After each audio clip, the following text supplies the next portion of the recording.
आपको पहले बता रहे थे कि ये कोलैप्स ही होगा भाई, और कोलैप्स ही हुआ है यहाँ पे, बहुत गंदा कोलैप्स हुआ एक्चुअली।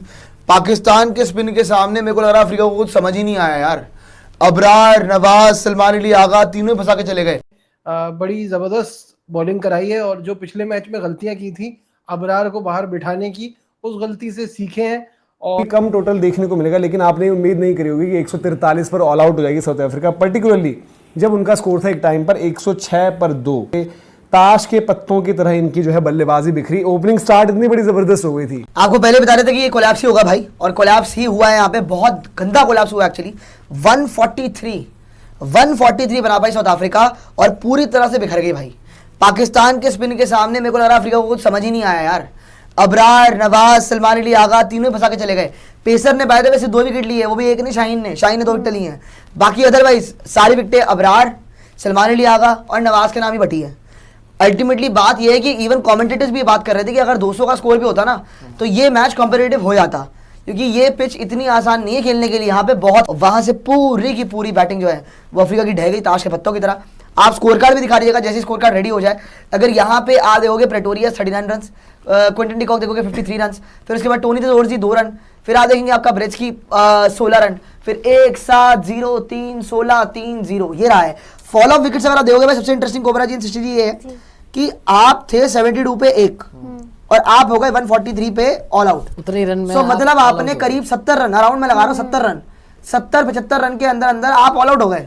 आपको समझ नहीं आया कि हुआ क्या है। इतना भी पिच वो नहीं है यार कि यहाँ पे इतनी टर्न है कि आपसे खेला ही नहीं गया यार। खैर ये बात समझ आ रही है कि साउथ अफ्रीका बहुत इनएक्सपीरियंस साइड है, उनका पिटना पक्का था। लेकिन आज आपको तारीफ करनी तो पड़ेगी इनके स्पिनर्स की, क्योंकि ठीक ठाक बॉलिंग करी है। अबरार ने 10 ओवर के अंदर 27 रन दिए हैं, इसकी ऑलमोस्ट सिर्फ 2.5 की इकॉनमी है और इतने 4 विकेटें भी ली हैं।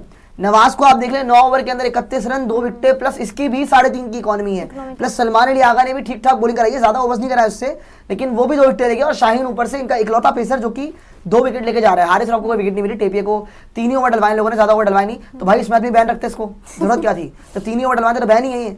खैर बड़ी जबरदस्त बॉलिंग कराई है और जो पिछले मैच में गलतियां की थी अबरार को बाहर बिठाने की, उस गलती से सीखे हैं और अपने स्पिन को ही हथियार बना के आज इस्तेमाल किया है।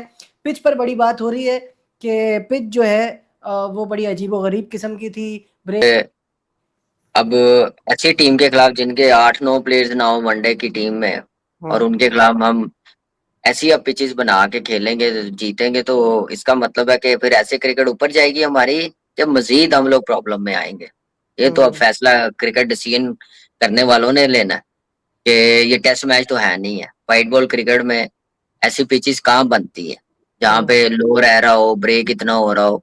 थोड़ा ठीक है, थोड़ी सी मुश्किल होनी चाहिए अपनी स्पिन बॉलिंग को देखते हुए, लेकिन ऐसी भी नहीं होनी चाहिए कि आपके स्पिनर्स जहाँ पे 3-3 ओवर नहीं कर रहे थे वहां पे 10-10 ओवर कर जाए। इसका मतलब ये है कि आपने स्पिन फ्रेंडली पिच बनाई है और ऐसी टीम के खिलाफ आप डर रहे हैं, आप नेगेटिव क्रिकेट खेल रहे हैं। आप ये नहीं सोच रहे कि हम लोग दुनिया में जहाँ पिचेस हाई स्कोरिंग आजकल की मॉडर्न डे के हिसाब से जैसे पिचेस बनती हैं, स्कोर होता है, टीमें बेहतर होती हैं, उस कंडीशन में हम लोग खेले। हम पहला वनडे खेले हैं ना, जीते हैं ना, बेशक 8 विकेटों से जीते हैं ना, वहां पे तो ऐसी पिच नहीं थी ना।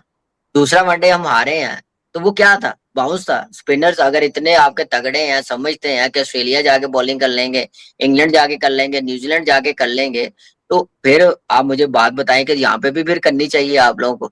इसका मतलब ये है कि आप डरे हुए हैं, डर गए आप एक मैच हारने की वजह से, और ऐसी पिच बनाई। ठीक है, इब्रार का हमने पहले भी कहा था कि दूसरे मैच में ब्लंडर हमारा पाकिस्तान की मैनेजमेंट ने ना खिला के, तो फिर से तब आप सोच रहे थे यार कि कम टोटल देखने को मिलेगा, लेकिन आपने उम्मीद नहीं करी होगी कि 143 पर ऑल आउट हो जाएगी साउथ अफ्रीका, पर्टिकुलरली जब उनका स्कोर था एक टाइम पर 106 पर 2।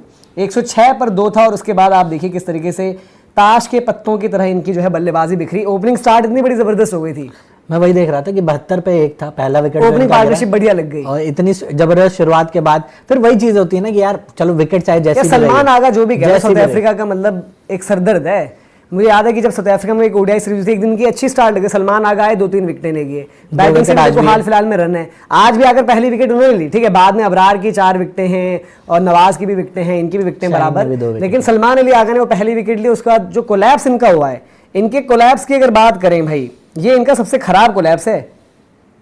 जिस तरीके से इनकी जो लास्ट की 9 विकेटें सिर्फ 56 रन बना पाई हैं, सिर्फ और सिर्फ 56 रन। 56 रनों पर जो है लास्ट आपने 9 विकेटें गंवाई हैं और 6 वर्स्ट कोलैप्स है इनका ओडीआईज में अगर आप देखोगे। बट ये डिसाइडर्स या बड़े मुकाबले जो होते हैं उसमें साउथ अफ्रीका को हो क्या जाता है, टॉस अच्छा जीत विकेट अगर चाहे इस जैसी मैच भी में बात दो रन रही हो, बनाते। जितनी भी बुरी विकेट रही हो या फिर यूज्ड विकेट रही हो, बट इस तरह की शुरुआत मिलने के बाद आप 143 पे ऑल आउट हो जाना, मतलब यही दिखाता है कि भाई आपकी गेम में ना यार वो कंसिस्टेंसी वाली बात जो हम कहते हैं कि भाई साउथ अफ्रीका चाहे जीतने को चाहे जो कुछ भी जीत ले, यार देखो, बट उनके गेम में अप एंड डाउन रहता ही रहता है। साउथ अफ्रीका कभी जो किसी टीम भी टीम लेकर से हार हारी जाते है, हैं। ठीक है, और जो इनके पास रिजल्ट रहे फिर भी इनको खुश होना चाहिए। T20 सीरीज 2-1, ठीक है, ओडीआई सीरीज भी 2-1 ही है और टेस्ट मैच में 1-1 की बराबरी पर छोड़ी। जब पूरी टीम लाई थी तो बराबरी की टक्कर दी ना। यहाँ पर यार देखो थोड़ा सा इनएक्सपीरियंस वाली भी बात थी और मतलब जो भी कह रहा हूँ, मतलब कंडीशंस को देखते हुए उनको समझना चाहिए था जिम्मेदारी। अब कुछ डिसमिसल तो ऐसे हुए जैसे जो बाद में हमने देखा कॉर्बिन बॉश आते ही बॉल एकदम ही नीचे रह गया वहाँ पर, वो क्या है कोई जवाब नहीं था उनके पास, बट स्टिल। अगर आपको मेरी वीडियो अच्छी लगी तो सपोर्ट ज़रूर करना, क्योंकि मैं अपने चैनल पर इसी तरह की मज़ीद अपडेटेड और इंटरेस्टिंग और फ़नी वीडियो बनाता रहता हूँ। मिलते हैं एक नई वीडियो के साथ, तब तक अल्लाह हाफिज़।